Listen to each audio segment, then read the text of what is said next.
Même dans l'absence financière, même dans tout, tu dois élever cette dimension. L'événement veut te dire que tu es maudit. Toi, tu dis, moi, je crois en Dieu. Et il a dit que je suis béni. Dans ce que je vis aujourd'hui, je sais que ça a déjà disparu au nom de Jésus-Christ. Et demain, je vivrai mieux. Ça, c'est celui qui vit et marche par la foi. Il domine ce qu'il voit avec ses yeux-là.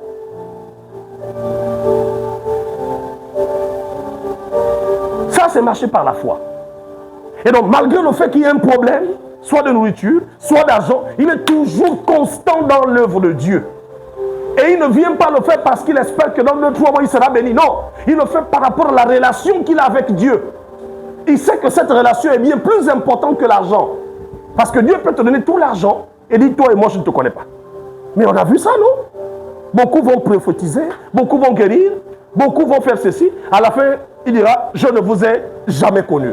Et c'est la fin qui compte là. Donc cette relation, et c'est quoi je disais, la foi ne nous a pas été donnée pour bien manger. Non.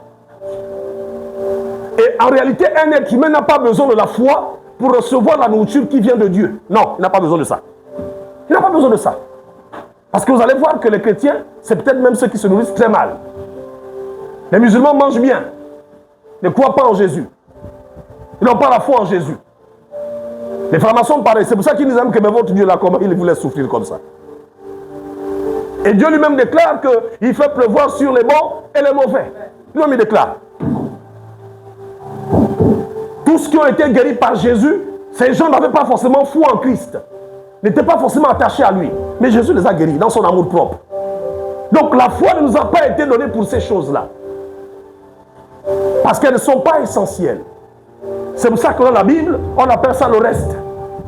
Cherchez premièrement le royaume des cieux et sa justice.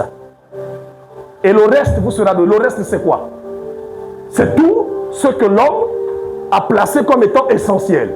Le reste c'est le travail, le reste c'est le mariage, le reste c'est ça le reste. La foi nous a été donnée d'abord pour avoir une bonne communion avec le Seigneur. La foi nous a été donnée pour avoir une bonne relation avec le Seigneur. C'est pour ça qu'elle nous a d'abord été donnée.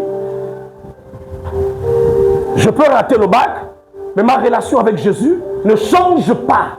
Elle ne change pas. Et ce n'est pas parce que je n'ai pas eu cet examen que je crois que Dieu ne m'aime pas. C'est faux. Ou bien que je crois que Dieu m'a maudit. C'est faux. Parce que ma relation avec Christ n'est pas conditionnée par l'obtention d'un diplôme. C'est faux. Il y a des gens qui n'ont jamais su lire ni écrire, mais Dieu te dit que c'est mon enfant, je suis avec lui. Ce qui compte, c'est le fait que Dieu me reconnaisse comme étant son enfant. Ce qui compte, c'est ça.